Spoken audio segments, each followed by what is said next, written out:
2011年5月2號，海豹6隊僅用38分鐘擊斃本拉登，行動地點位於巴基斯坦核心要地。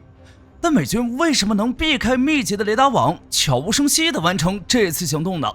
這離不開我們今天的主角，他沒有任何正式的編號，也沒有再次出現在任何公開的報道中，神秘程度堪比核密碼。MHX 隱身黑鷹，那麼它到底隱藏着多少秘密？美軍到底造出了多少架？為什麼海神之矛行動必須是它？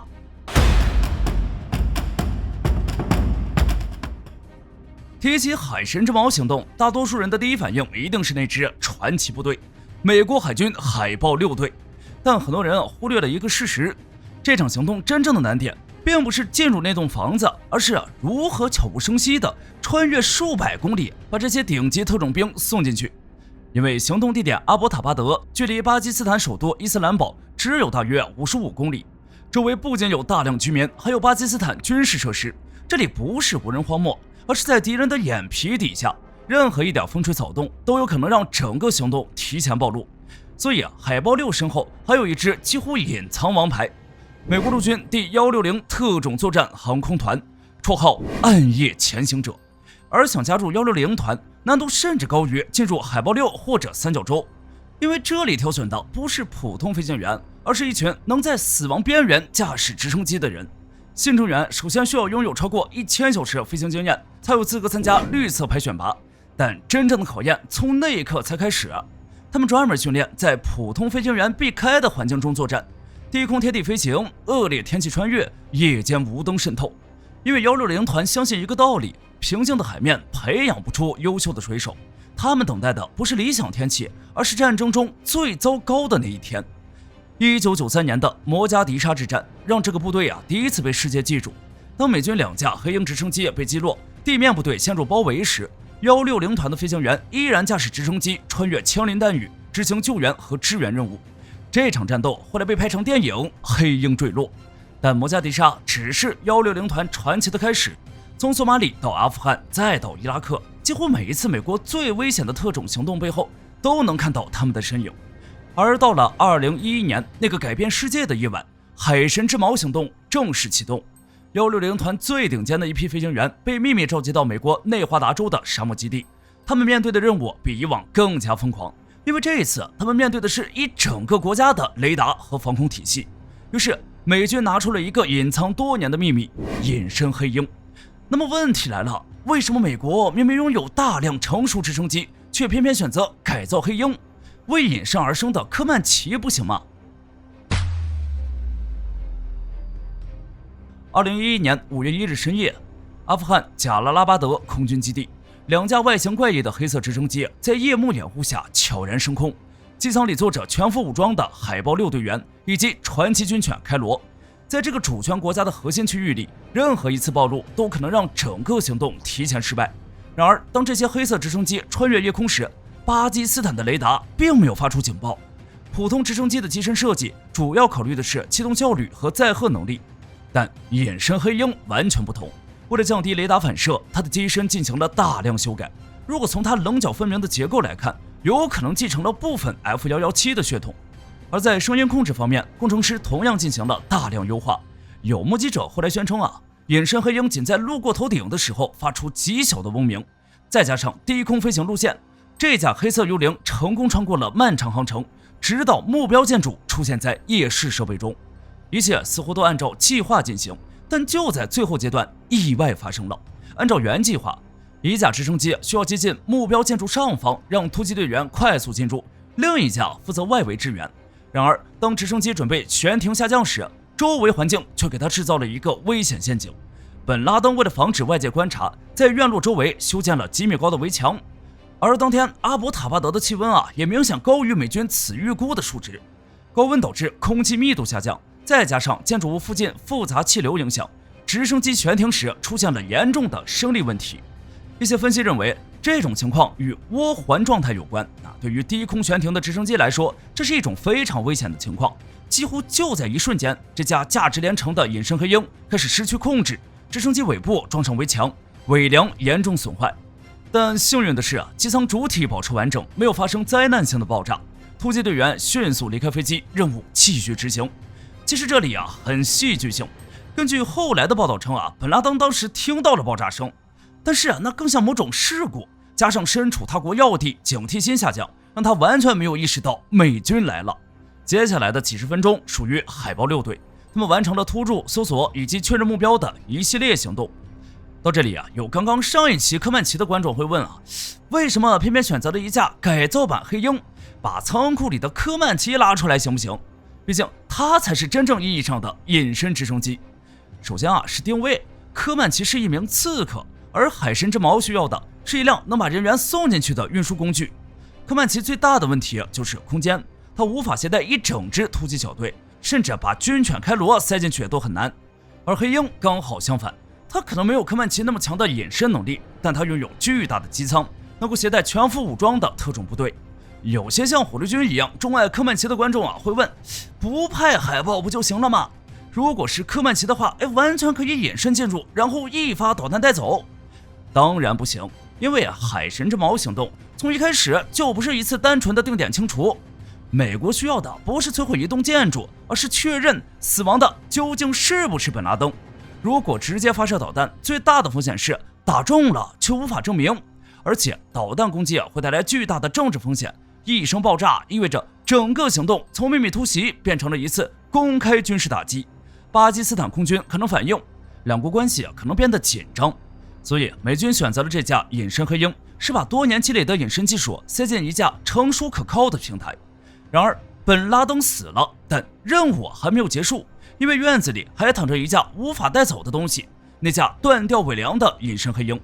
对於海豹6隊來說，這是一份絕不能落入別人手裡的國家機密。白宮和五角大樓迅速下達命令，撤離並銷毀殘骸。但這卻留下了一個巨大的麻煩，因為夜間視線受損，導致人員沒有注意到還有一節機尾落在牆外，而這也成了我們解密這架飛機唯一的渠道。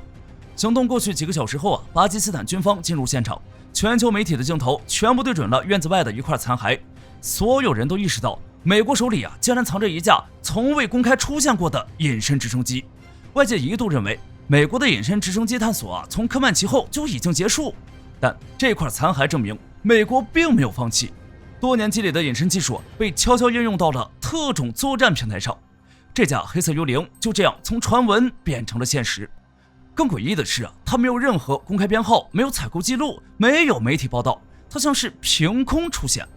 那麼問題來了，美國到底把它藏在哪裡？又是如何完成研發和測試，卻沒有被全世界發現？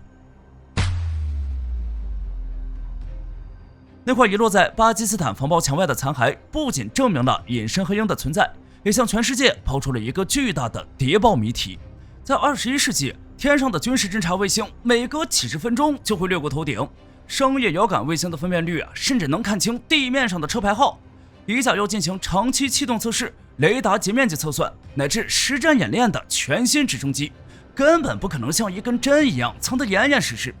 既然常規的軍事基地無法保守秘密，那美軍到底是把這架幽靈藏在哪兒了？翻開美國航空工業的絕密檔案，所有的線索最終都交匯在內华達州南部那片乾旱的鹽湖邊緣——格魯姆湖。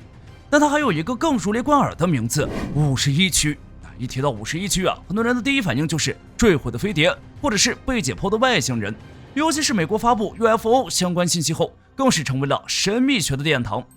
各位觀眾認為51區真的有外星人嗎？歡迎在評論區分享你的看法啊！但從純軍事角度來看，那些不明飞行物到底是不是美軍这些黑科技呢？回顧歷史美軍幾乎所有改變空戰規則的戰略级武器都在这裡完成了蜕變。上世紀50年代，能飛到2萬米高空，讓蘇聯早期防空導彈望尘莫及的 U-2 高空偵察機在這裡首飛。